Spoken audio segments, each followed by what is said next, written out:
Today I'm going to talk about English, but more particularly Englishes. I'm a New Zealander, so I speak a variety of English that's probably different from the variety you get in your textbooks, which are probably British English or American English. Those, if you like, are the old Englishes. But there are many new Englishes that are used all over the world. I'm thinking of Jamaican English, Nigerian English, Indian English, Pakistani English, Singapore English, and so on. There are in fact more people who speak these new Englishes, if you like, than there are who speak the old Englishes, American English, British English, and so on.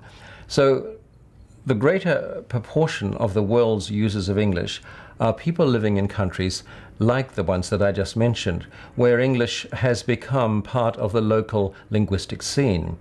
Now, how did it get that way? How did it get there? Well, these countries were typically under colonial administration, and they were also multilingual countries. And so when the colonial administrators left, they left in place an educational system that functioned through English. And English served as a useful link language between people with different language backgrounds. And so it became, if you like, a kind of neutral language that enabled people with several different language backgrounds to communicate with one another. And so it took root and has remained in many parts of the world as the language of administration, of education, of the media, alongside important local languages as well. And in the process, of course, it's become localized, or the term that's sometimes used is indigenized. In other words, it's taken on local characteristics, local flavor, a local accent. It may be influenced by some of the vocabulary, some of the grammar, some of the pronunciation features of the languages that are spoken in the countries where it's used. And that's what we mean by new Englishes. And so your students will probably have a good opportunity to hear people using these languages, using these varieties of English, I should say.